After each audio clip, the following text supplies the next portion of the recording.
Board of Trustees is called to order. The presence of a quorum has been established. The meeting has been duly called, and the notice of the meeting has been posted in the time and manner required. The monthly meetings of the board are designed to conduct the business of governing with the school system and the public. We are now ready to start. We do not have anyone for public participation, so we will move to public hearing on the School Financial Integrity Rating System of Texas. First report. So we do have Casey Russell, our Chief Financial Officer, is going to provide her first report, go at it alone. Again, the Financial Integrity Rating System of Texas is how we get graded on our finances.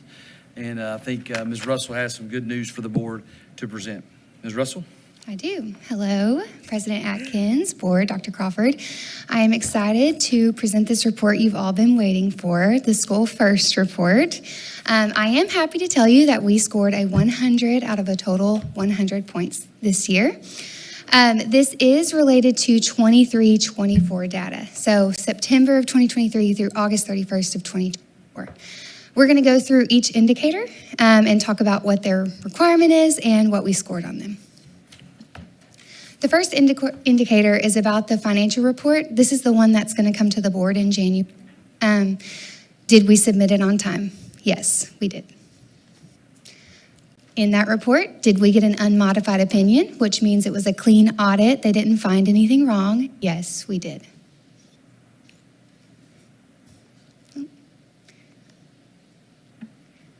Were we in compliance with all the payment terms of bonds? So we make payments twice a year in February, September, and yes, we made payments on time. Did we make timely payments to TRS, TWC, the IRS? Yes, we made timely payments all throughout the year. Was our total net position greater than zero? So this is a little bit harder to quantify what this means, but it's essentially like all of our fund balances for each different fund combined together with a few adjustments. And was that greater than zero? Were we in a good position? Yes, we were. Was the average change in fund balance less than a 25% decrease, or did we have unassigned fund balance in excess of 75 days of expenditures? And yes, we did. This one wants to know about cash on hand and is it sufficient to cover expenditures? In order to get 10 full points for this indicator, you have to have greater than 90%, and we were at just under 150% here. All the previous indicators were yes, no, and now we're flipping into some points where you have a sliding scale on whether you pass it perfectly or you can lose some points if you're just under the where you're supposed to be. Was current assets to current liabilities sufficient to cover debt? We want to be greater than 3 here, and so we are greater than 3, so we get the full amount of points. Did revenues exceed expenditures? And if not, did we have cash greater than 60 days? And yes, we got the full 10 points here. Did we have less than a 10% variance on budgeted revenues? This actually wasn't scored for this year, but it would have been a yes. This one looks at long-term liabilities for long-term solvency. So if you see, to get 10 full points, you have to be less than 60%. This year, we're just under 60%. Last year, that 0.4% cost us 2 points, and we scored a 98. This number will continue to go down as we make bond payments, so we will expect this percentage to be lower next year. Then it asks about the correlation between debt requirements and assessed property values. Again, as we see our debt payments go down, or debt requirements go down and our values go up, that will continue to go down. So we just need to be under 4 to get the full 10 points. This is Dr. Crawford's favorite indicator. We've got the administrative cost ratio. In order to get the full points, we have to have less than 8.55% of admin costs to total budget, sitting at 5.74 this year, for 23-24, which is a decrease. So we did get the full points there. The standard is adjusted for size. So if you're a smaller school, your standard is going to be a little bit higher. So we're at the highest standards of school. So we have the lowest number there. Did we not have a 15% decline in student-staff ratio? We did not. So yes, we passed this. This one talks about pupil projections with ADA. We have to be less than 7% to get the full points, and we were less than 1%. In previous years, it wasn't scored because of uncertainty with COVID attendance. So that report that we submit in January, it tests, does that report match what we submit with PEIMS with a variance of about 3%? And yes, it does, and we got the full points there. That report, did we have any instances of material weakness in internal controls?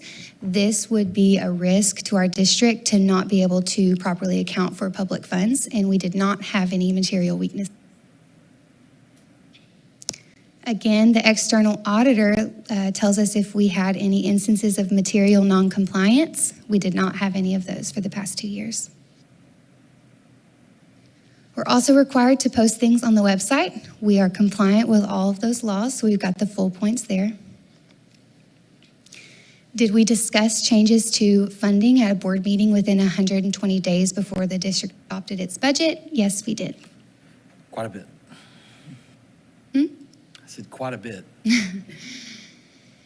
Did we receive an adjusted repayment schedule? No, we did not. And this is a new indicator, so we did pass this for 23-24. So in conclusion, this year we met all 11 indicators with a 100 out of a possible 100 points, and yes to all of the other required indicators. So we received their superior achievement. Just a few other things. We have the superintendent's contract posted on the website. We also are required to show expense reimbursements to the board and to the superintendent, and it's on this chart. This is, remember, September 1st of 23 through August 31st of 24. So new board members will not be on this list. We did not pay, or the superintendent did not receive any other compensation from an outside entity. It's illegal now. No one received gifts over $250. I do have a piece of paper that comes to you either guys to sign. And the board also had no business transactions with the district.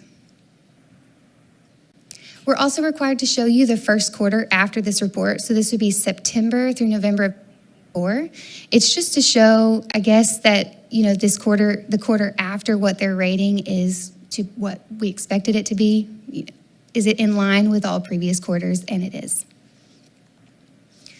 The final financial solvency questions. Did we have any short-term financing notes? No.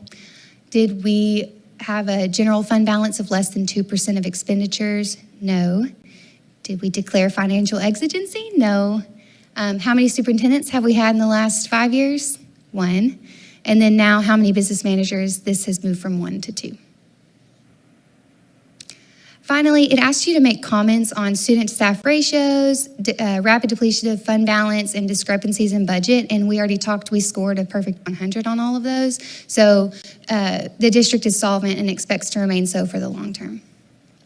With that, does anyone have any questions? Any questions, comments? I'll have a comment or two while y'all are thinking about what you might want to say or ask. So superintendent's contract is on this website. Board, I've found that through research, that is not always a 100% compliance thing. Casey, what happens if you don't put it on there? It's just a yes/no question. They could come back and just check? They could check, yes. If it's on there or not? Mm-hmm. And it doesn't sound like there's a whole lot of that going on. Because everybody would be fully compliant with that. It'd be pretty easy to find that online, correct? Mm-hmm. Okay. They maybe have some other things they're checking on, I guess. Okay. Indicator number 15. Can you go back to So that's the ADA projection. Is this where some districts get in trouble by being a little bit too loose on their projection, a little bit too high? Mm-hmm. Will you explain to the board kind of how we go about that? Are we pretty tight about that? Are we pretty loose about that? Where do you usually land on that? We try to be realistic, but err on the side of conservative. Okay. Because there's nothing worse than, projecting too much ADA, because that's going to drive your funding, and then you've got personnel that's not going to be funded. And then we wouldn't pass all of those tests of having enough revenue to cover your expenditures.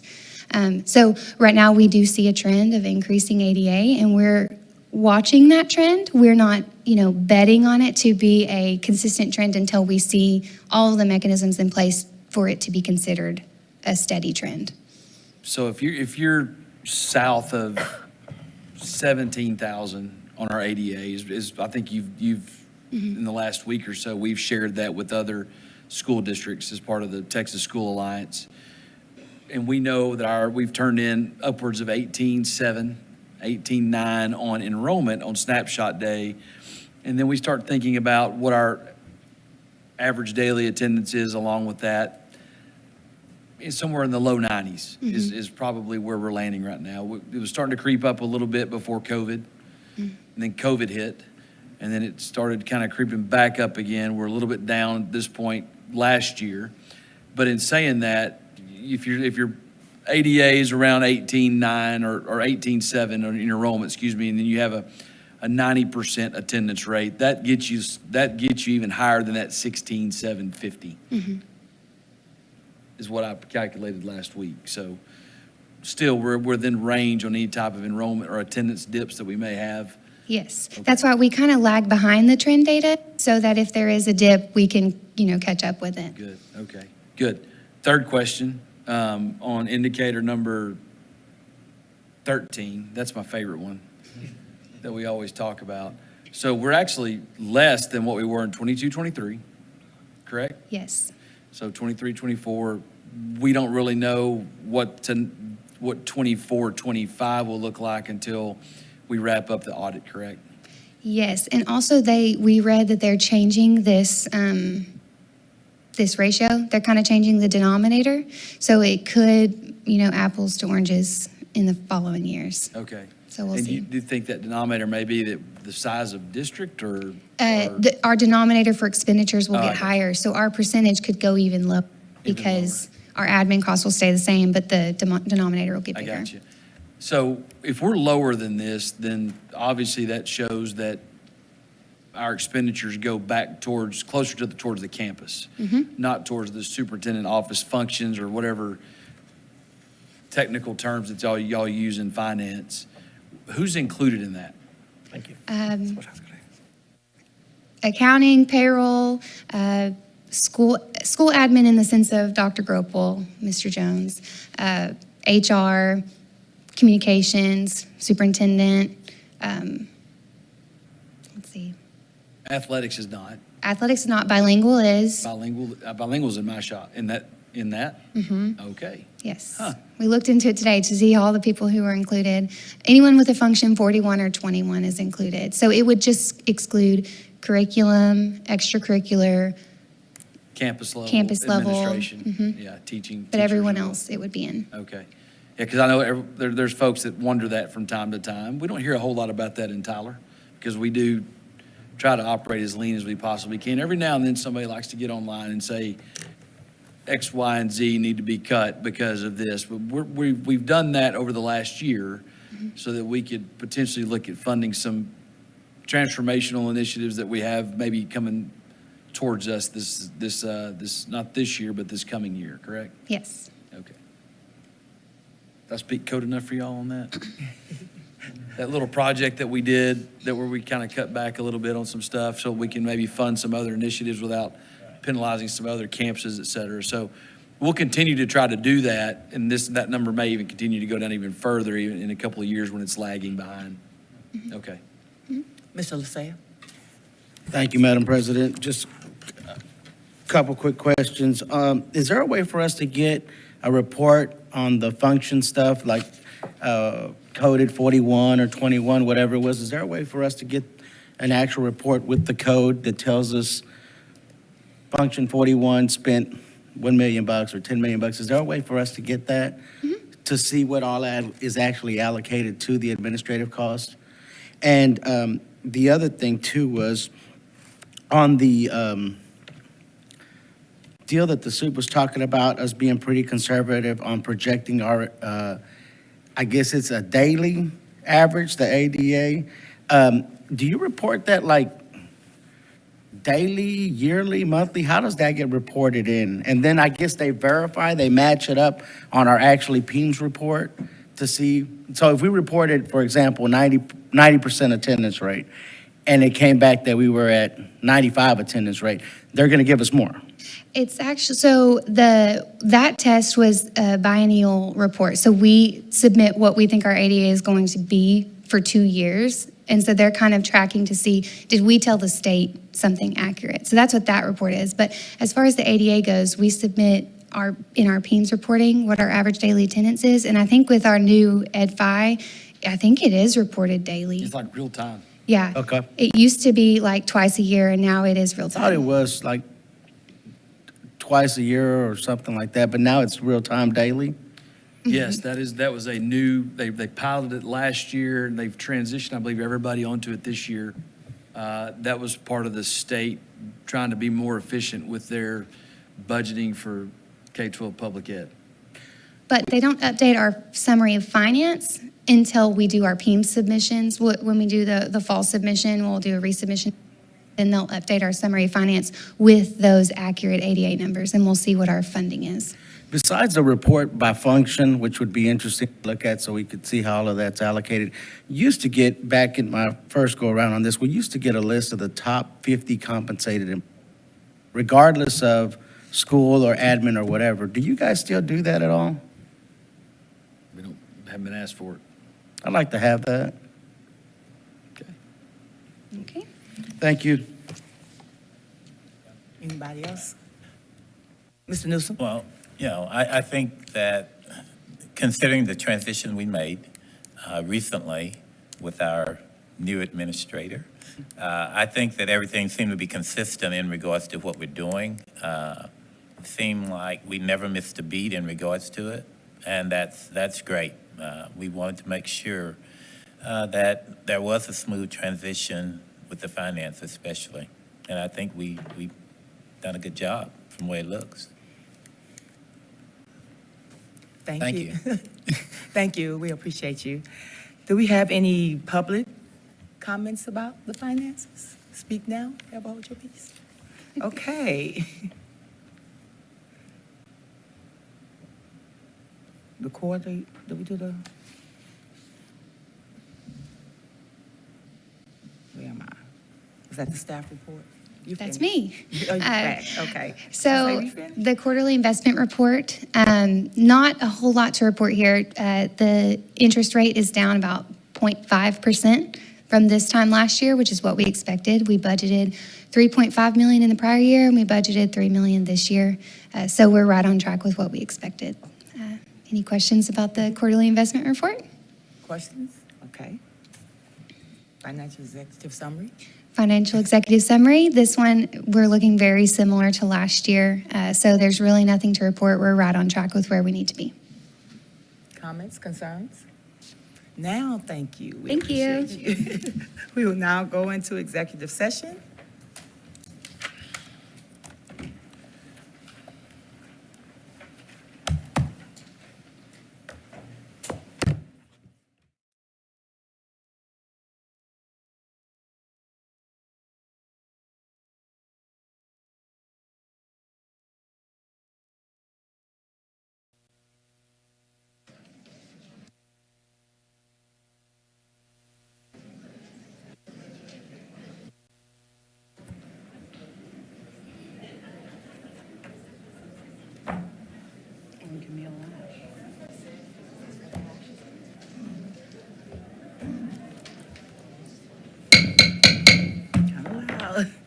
Okay. The meeting of the Tyler ISD Board of Trustees was previously called to order. The presence of a quorum has been established, and the meeting has been duly called, and the notice of the meeting has been posted. We don't have any business coming out of executive session, so at this time, as we usually do, we'll begin with the prayer and the pledge. Mr. Newsom?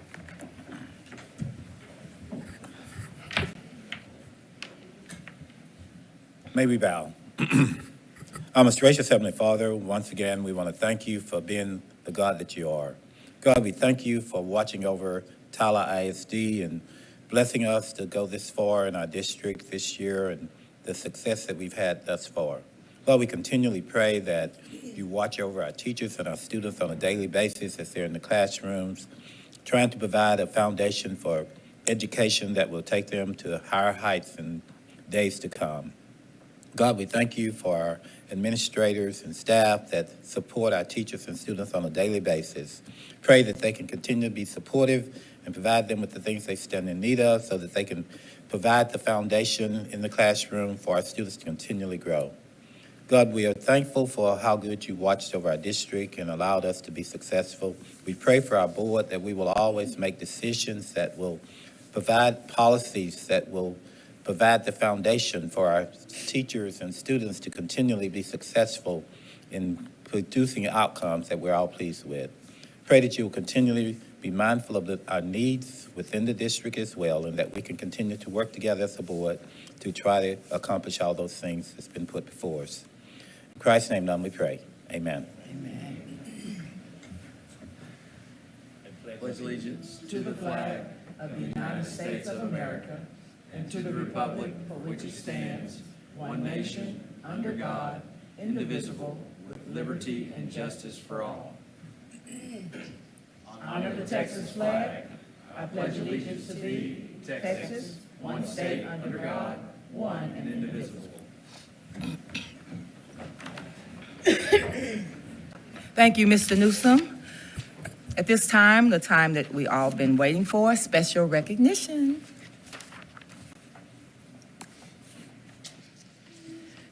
Good evening, Board and Dr. Crawford. We are going to begin the special recognition part of our meeting by announcing our December District Students of the Month. The elementary student of the month is Torian Howland, a second grade student at Jones Elementary School, and the secondary student of the month is Emiliano Rosales, an eighth grade student at Bolter Middle School. At this time, please join us in watching a video about these two outstanding students. The heart of our hometown beats strong in Tyler ISD, where students are reaching goals, breaking barriers, and shaping the future. Their journeys may look different, but together they are showing us that next is now. Let's celebrate their achievements as we continue leading the way in Texas education.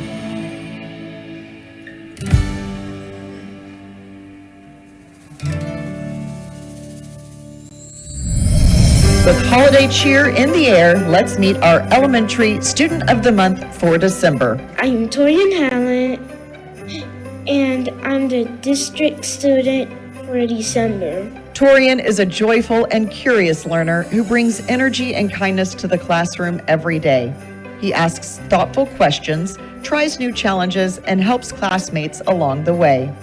His love for learning, especially nonfiction reading, motivates everyone around him. All you need to do is just act well and listen to the teachers. A natural leader, Torian models the 7 habits with excellence, especially habit 3, put first things first, always completing important tasks before free time. With big dreams of owning his own pizza chain one day, Torian's curiosity, work ethic, and positive attitude make him truly deserving of being the elementary student of the month. Torian keeps me in check, literally. He always makes sure that I am on track and teaching correctly. He will always call me out if I forget something, which I love. Torian keeps me accountable. He helps other students. He keeps them in check, making sure that they do their homework, making sure they're staying on track, and making sure that they're doing the correct thing in class.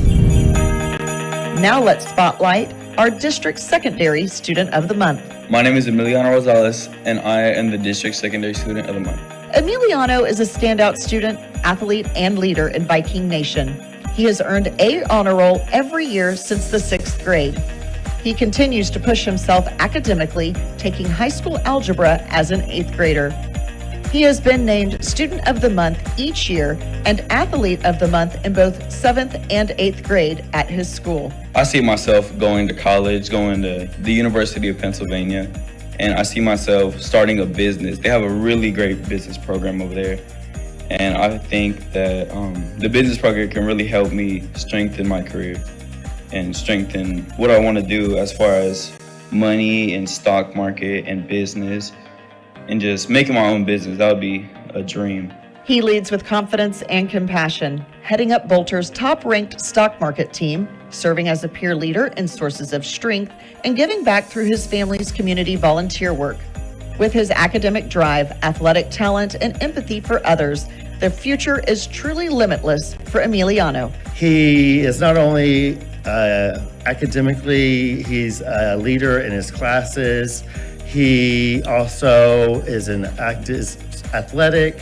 He gives back to the community. He's part of our Sources of Strength team. He gives tours to new students. He basically is probably one of the best that Bolter has that can display and also verbalize everything that we're working for. Let's honor these remarkable students as we celebrate the outstanding achievements happening across our district. Their success stories remind us of the strength, dedication, and spirit that define Tyler ISD. This recognition is proudly brought to you by Christus Trinity Mother Francis Health System, partners in supporting the bright future of our students and community. And now we'd like to invite the board to come forward to hand out these awards.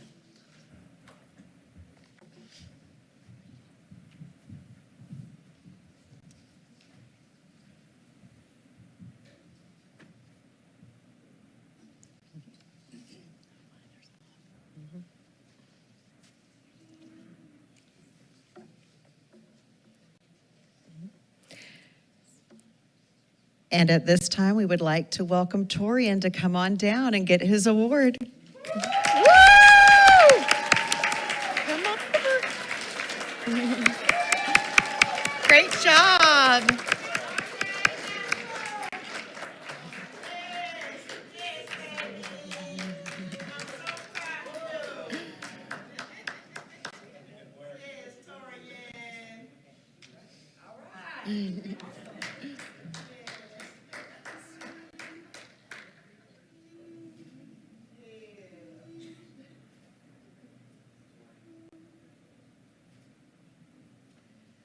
And y'all are allowed to go up there and get a closer picture if you need to.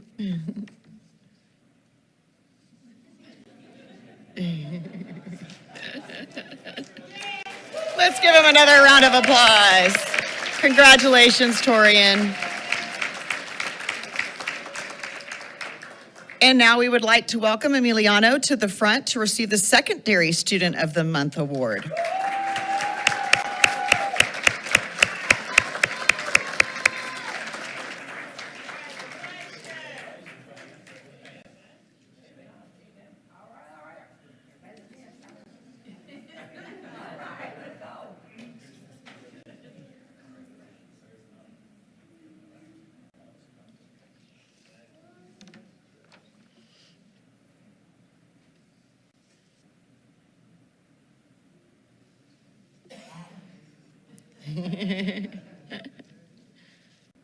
Let's give him one more round of applause.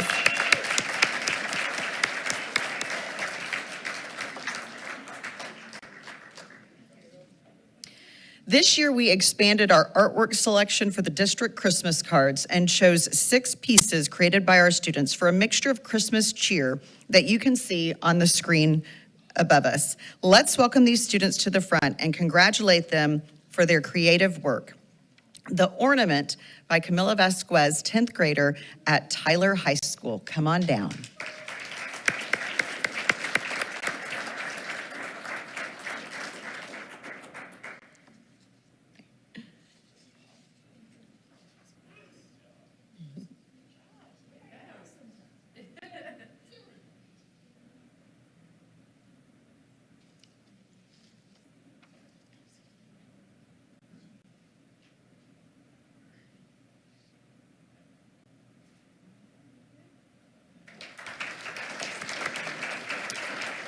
And from Tyler Legacy High School, we have Home by Samantha Hernandez, who is a senior.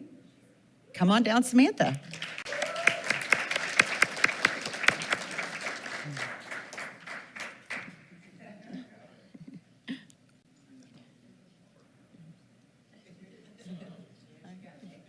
Yep.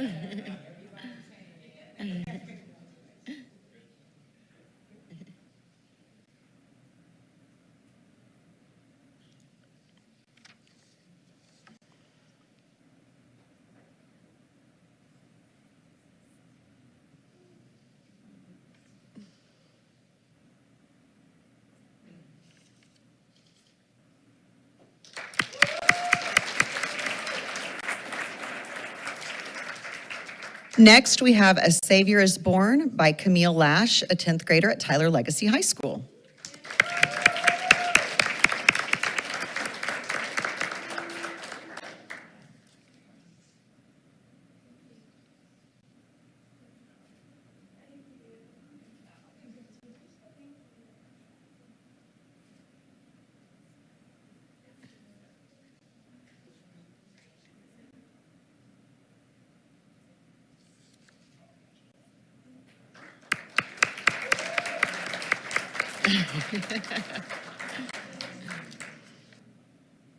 The next one is We Don't Need Roads by Alexander Kaisamore, who is a 10th grade student at Tyler Legacy High School, and he's also getting ready to go to a concert, so he's all dressed up and ready to go.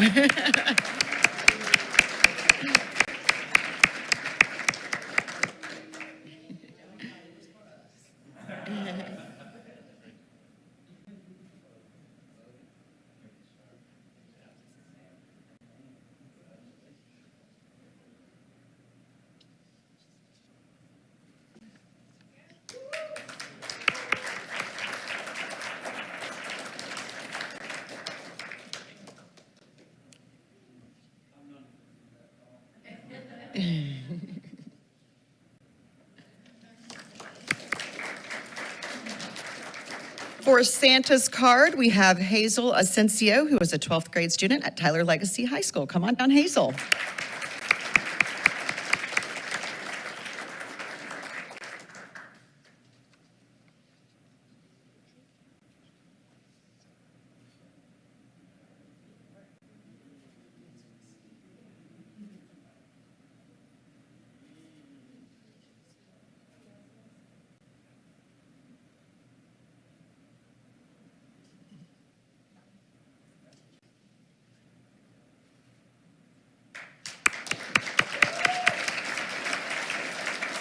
And from Three Lakes Middle School for Peppermint Pink, we have Adeline McEwen, who is an 8th grade student, and I don't believe that she was join us. Okay.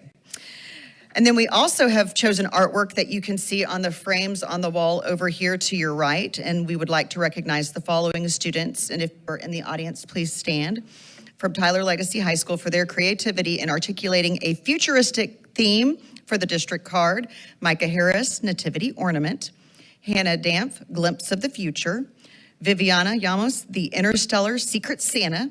Lottie Cullum, Oh Christmas Tree. Piper Donahue, A Spacemas Story. And Crystal Leon, The Old Has Passed Away, Behold the New Has Come.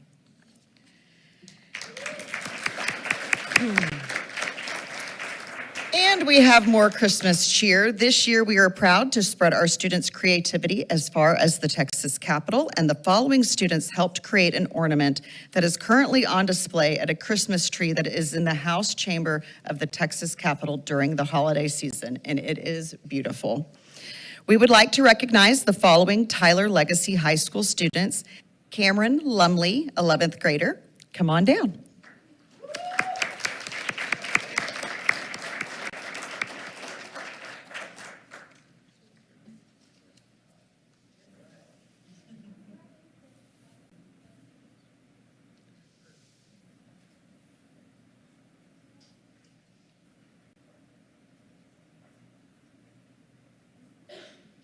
Yeah, it's like 3D on the inside.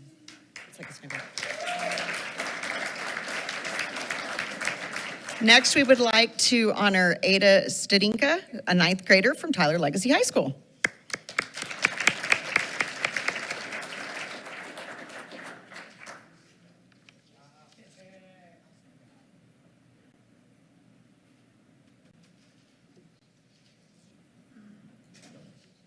And I still don't know how y'all got that Christmas tree in there because that is a 3D Christmas tree that is inside that ornament. It is really cool.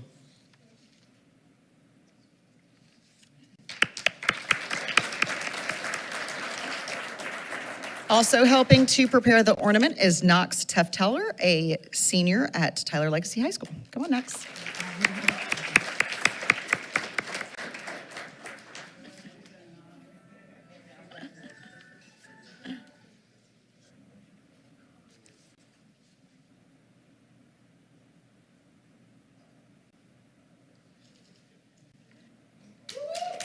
And rounding out the group, Sloan Tefteller in ninth grade also helped with the ornaments.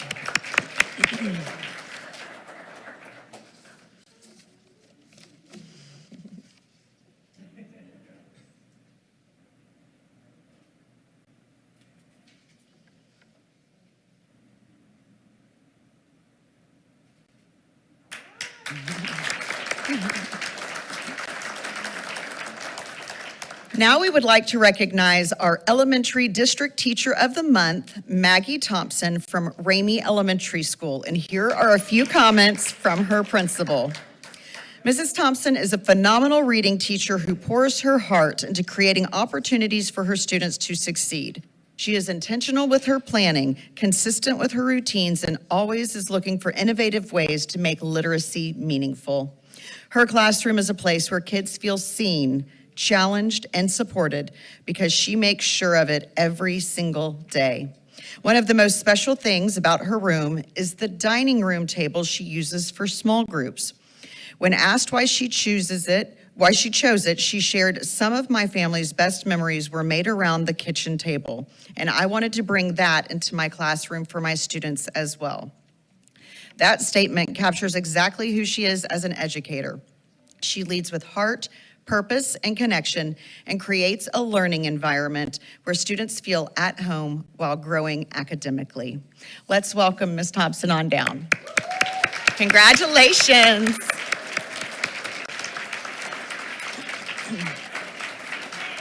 Congratulations.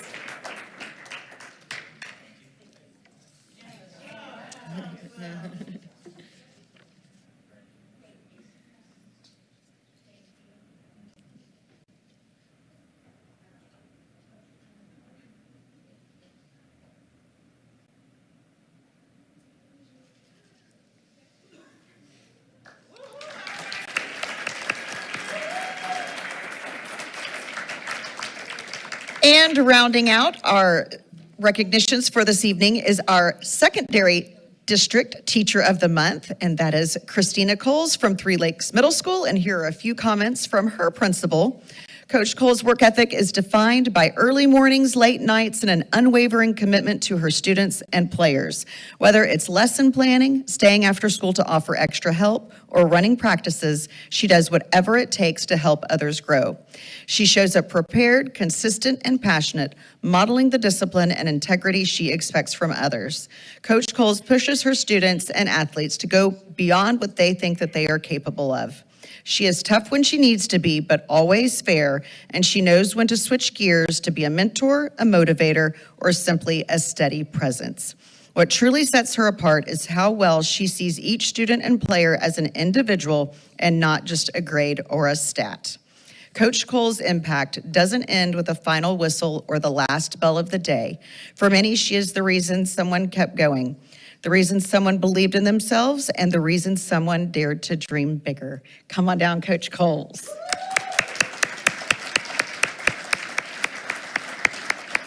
Congratulations.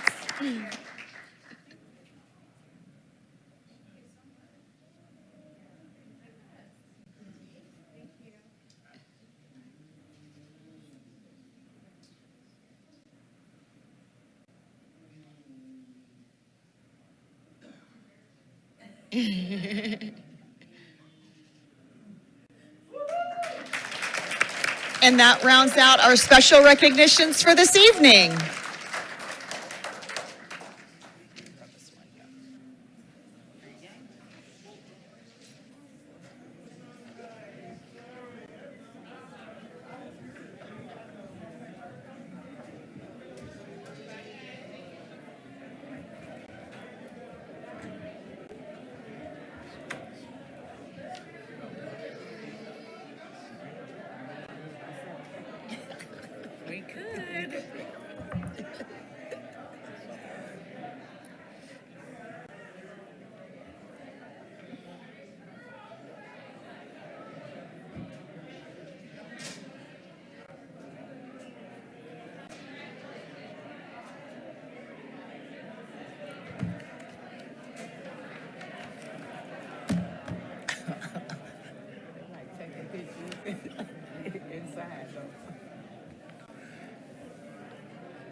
Security. Tell everybody to make their way to the hallway. As you're making your way to the hallway, we still have a meeting. As you're making your way to the hallway, it's plenty of photo ops out there.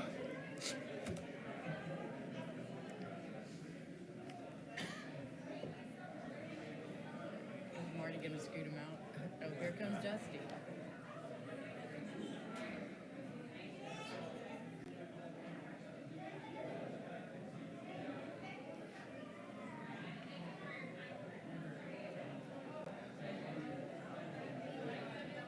I move that this meeting be adjourned. It's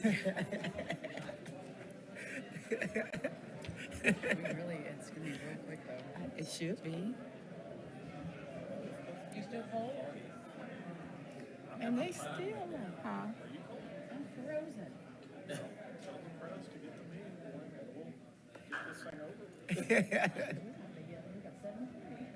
was like, ooh. Merry Christmas.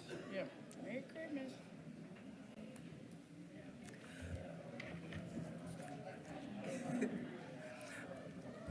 Okay, as we continue on, we have business, legal, finance, consent agenda.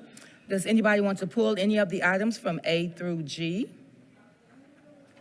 I have a question about G. Okay. What is your question? Oh, want me to ask it now? Okay. Looking at the proposal for the purchase of the Chromebooks, I didn't really have a problem, but I thought normally we would have bids, and we did not get any. Did we get any additional bids on this? Normally, we get a list of people that bid for it, and we see that from the select, and then we know which one we selected. There weren't any additional information this time. Mr. Jacks, since you're manning the hub tonight, can you explain that since this is coming from your shop? HP laptops, Lenovo laptops, and Dell laptops, or Chromebooks, and we selected the Lenovo's because they were the lowest price.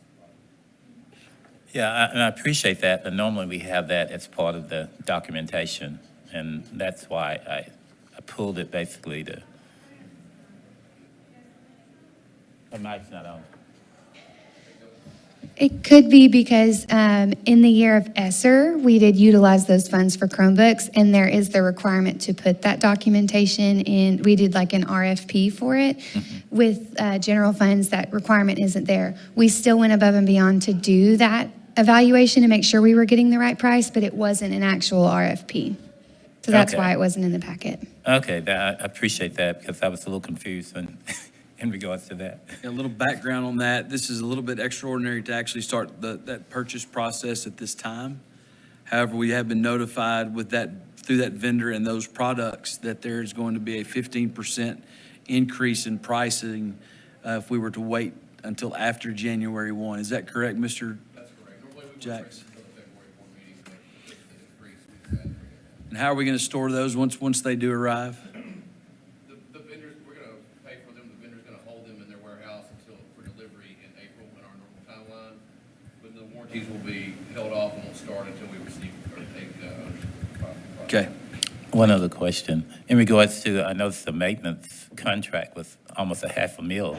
How do we do on Chromebooks? Are we managing them pretty well? Do we have a lot of damage or a lot of maintenance or a lot of losses or, how are we doing?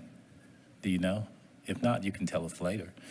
Yeah, I mean, Joseph can answer that question here. A lot of loss, no, we don't. The maintenance you're talking there, I'm assuming is the 4-year warranty. Right. So they come with a 1-year just manufacturer warranty. We purchased a 4-year what's called accidental replacement warranty, which basically think of a bumper to bumper warranty. Right. Kid drops it, breaks the screen, tears the keyboard up, spills water on it.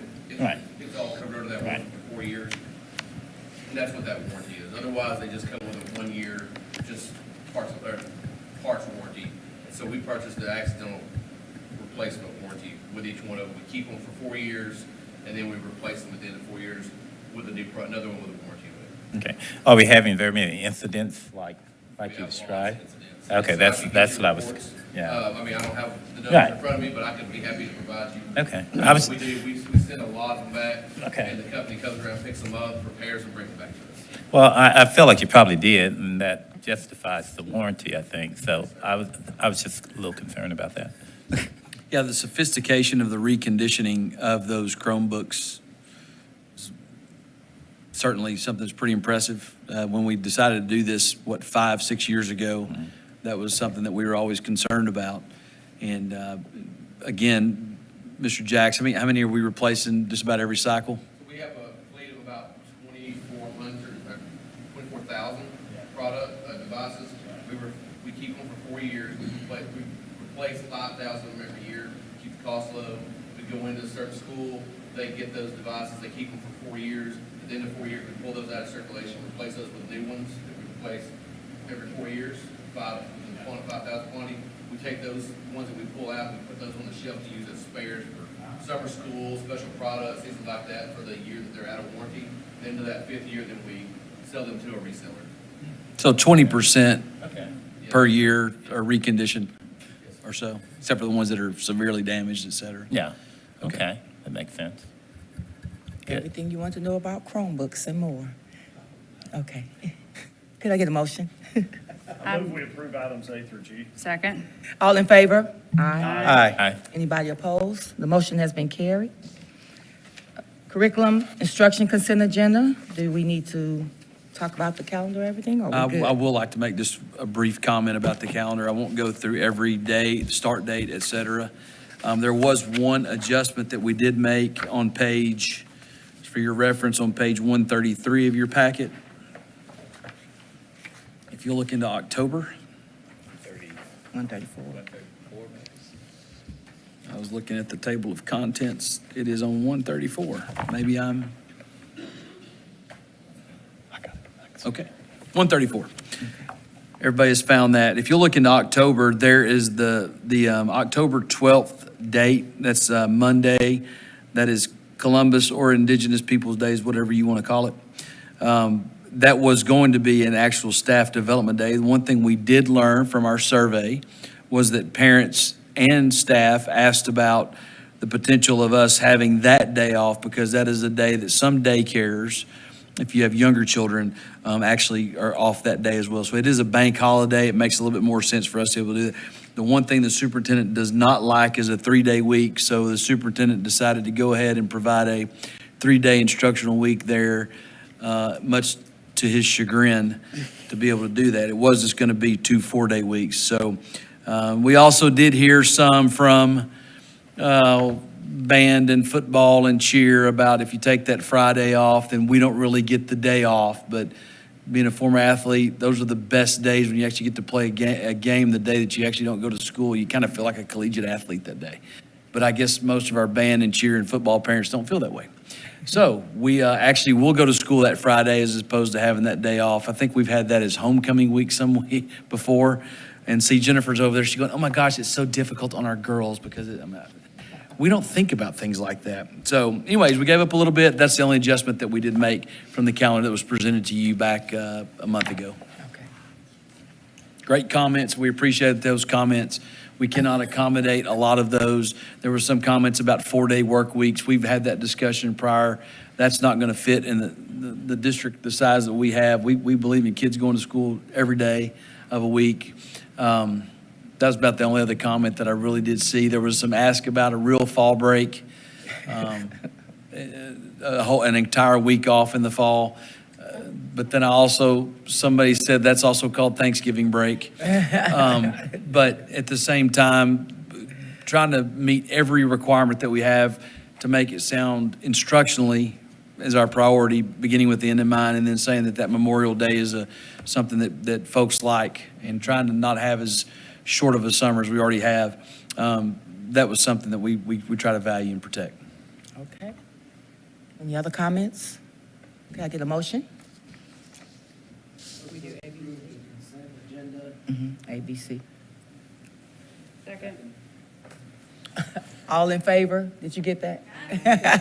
All in favor? Aye. Anybody opposed? The motion carries. And now, For future business, y'all don't get too excited. January 22nd, 2026 will be our regular meeting. Could I get a motion to adjourn? So move. All in favor? Aye. Anybody opposed? The meeting has been adjourned. Merry Christmas, everyone. Have a safe Christmas.